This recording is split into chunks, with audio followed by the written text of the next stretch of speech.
ನಮಸ್ಕಾರ ಸ್ನೇಹಿತರೆ, ನನ್ನ ಯೂಟ್ಯೂಬ್ ಚಾನಲ್ಗೆ ನಿಮ್ಮೆಲ್ಲರಿಗೂ ಸ್ವಾಗತ.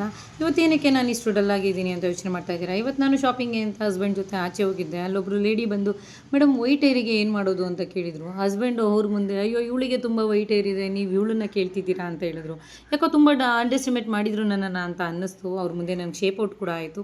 ಸೊ ಅದೇ ಕೋಪದಲ್ಲಿ ಮನೆಗೆ ಬಂದವಳು ಏನಾದರೂ ಸೊಲ್ಯೂಷನ್ ಕಂಡುಹಿಡಿಬೇಕಲ್ಲಪ್ಪ ಅಂತ ಹೇಳಿ ಫ್ರೆಶ್ ಆಗಿ ಬಿಟ್ಟಿರುವಂಥ ಆಲೋವೆರಾ ಜೆಲ್ಲನ್ನು ತೊಗೊಂಡೆ.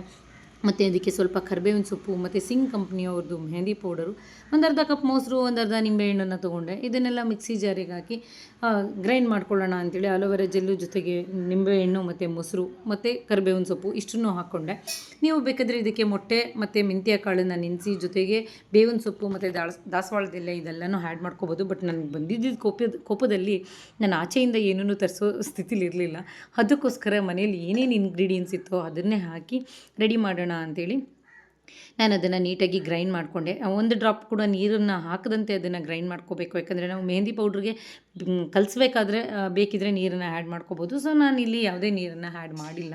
ಮೊಸರು ಇದೆಲ್ಲ ಹಾಕಿದ್ರಿಂದ ಅದೇ ಲಿಕ್ವಿಡ್ ಥರ ಆಗಿತ್ತು. ಆಹಾ, ಮುಚ್ಚಳ ತೆಗೆದಿದ ತಕ್ಷಣ ಏನು ಪರಿಮಳ ಅಂತೀರಾ!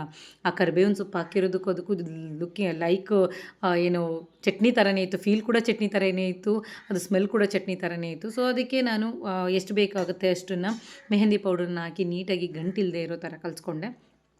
ಸೊ ಇದನ್ನು ನಾವು ಓವರ್ ನೈಟ್ ಬಿಡಬೇಕಾಗತ್ತೆ. ನಿಮಗೆ ಈಗ ಆಲ್ರೆಡಿ ಗೊತ್ತು, ಇನ್ಸ್ಟೆಂಟು ಏನು ಕಲರ್ಗಳೆಲ್ಲನೂ ನಾವು 5 ಮಿನಿಟ್ಸ್ 10 ಮಿನಿಟ್ಸಲ್ಲಿ ಹಾಕ್ಬೋದು. ಬಟ್ ಇದು ಓವರ್ ಆಲ್ ನೈಟ್ ಸ್ವಲ್ಪ ಮಿಕ್ಸ್ ಆದರೆ ಕಲರ್ ಕೂಡ ಚೆನ್ನಾಗಿ ಬರುತ್ತೆ ಅಂತೇಳಿ ನಾನು ಓವರ್ ಆಲ್ ನೈಟ್ ಇದು ಮಾಡಿದೆ. ಈಗ ಆಲ್ರೆಡಿ ನಿಮ್ಗೆ ಗೊತ್ತಿರೋ ಥರ ನಾನು ವೀಕ್ಲಿ ಒಂದು 7 ಡೇಸ್ಗೆ ಒಂದು 5 ಡೇಸು ಆಚೆ ಹೋಗ್ತಾ ಇರ್ತೀನಿ, ಫಂಕ್ಷನ್ ಅಟೆಂಡ್ ಮಾಡ್ತಾ ಇರ್ತೀನಿ. ಸೊ ವೀಕ್ಲಿ ನಾನು ಎಡ್ ಬಾತ್ ಒಂದು 5 ಡೇಸ್ ಆದರೂ ಮಾಡೇ ಮಾಡ್ತೀನಿ. ಅದಕ್ಕೋಸ್ಕರ ಯಾವುದೇ ಕಲರ್ ಹಾಕಿದ್ರೂ ಕೂಡ ನನಗೆ ಬೇಗನೆ ಕಲರೆಲ್ಲ ಹೋಗಿಬಿಡುತ್ತೆ. ಸೊ ಮೆಹಂದಿ ಆದರೆ ನ್ಯಾಚುರಲ್ ಆಗಿರುತ್ತೆ, ಯಾವುದೇ ಸೈಡ್ ಎಫೆಕ್ಟ್ಸ್ ಇಲ್ಲ ಅಂತೇಳಿ ನಾನು ಅದನ್ನು ಟ್ರೈ ಮಾಡಿದೆ. ಮಾರ್ನಿಂಗ್ ಎದ್ದ ತಕ್ಷಣ ಅದನ್ನು ತೆಗೆದು ನೋಡಿದಾಗ ಈ ಕಲರ್ ಇತ್ತು. ಸೊ ಅದನ್ನು ನೀಟಾಗಿ ಎಲ್ಲೆಲ್ಲಿ ಏರ್ಸ್ ವೈಟ್ ಆಗಿದೆ ಅಲ್ಲೆಲ್ಲ ಹಚ್ಕೋಬೋದು. ಓವರಾಲ್ ಎಡ್ಡಿಗೆ ಹಚ್ಕೋಬೋದು, ಏನು ತೊಂದರೆ ಇಲ್ಲ. ಬಟ್ ನಮಗೆ ನಾವೇ ಹಚ್ಕೊಳ್ಳೋದು ತುಂಬ ಕಷ್ಟ ಕಣ್ರಿ. ಯಾರ್ದಾದ್ರೂ ಹೆಲ್ಪ್ ತೊಗೊಳ್ಳೇಬೇಕು.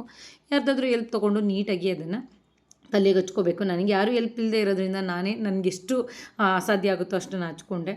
ಸೊ ಮೆಹಂದಿ ಹಾಕಿದ್ಮೇಲೆ ಕೈಯಿನ ಕಲರೇ ಅಷ್ಟು ರಂಗೇರಿದೆ ಅಂದಮೇಲೆ ಇನ್ನು ತಲೆಯಲ್ಲಿ ಇರುವಂಥ ವೈಟ್ ಏರು ಕೂಡ ಇನ್ನೂ ಕಲರ್ ಆಗಿರುತ್ತೆ ಅಂತ ನಾನು ಗೆಸ್ ಮಾಡಿ ಎಲ್ಲ ರೆಡಿ ಮಾಡಿದೆ. ಸೊ ಇದನ್ನು ಈ ಥರ ಹಚ್ಚಿ ಒಂದು 2 ಇಂದ 3 ಅವರ್ಸು ಇಲ್ಲ ಒಂದು 4 ಅವರ್ಸು ಬಿಟ್ಟು ಡ್ರೈ ಆದಮೇಲೆ ವಾಶ್ ಮಾಡಿಕೊಂಡ್ರೆ ರಿಸಲ್ಟ್ ಚೆನ್ನಾಗಿರುತ್ತೆ. ಬಟ್ ಇದು ನ್ಯಾಚುರಲ್ ಆಗಿರೋದ್ರಿಂದ ಮೆಹಂದಿ ವೀಕ್ಲಿ 1 ಟ್ವೈಸು ಅಪ್ಲೈ ಮಾಡಿದ್ರೆ ಬೇಗನೆ ಕೂದಲು ಕಲರಿಂಗ್ ಬರುತ್ತೆ. ಇಲ್ಲ 1 ಸತಿ 2 ಸತಿಗೆ ಅಷ್ಟು ಕಲರಿಂಗ್ ಬರೋದಿಲ್ಲ.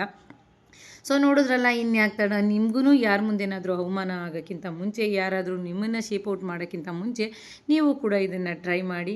ಇಲ್ಲಿವರೆಗೂ ಎಲ್ಲರೂ ವಿಡಿಯೋನ ವೀಕ್ಷಿಸೋದಕ್ಕೆ ಎಲ್ಲರಿಗೂ ಥ್ಯಾಂಕ್ ಯು ಸೋ ಮಚ್. ಎಲ್ಲರಿಗೂ ಒಳ್ಳೆಯದಾಗಲಿ.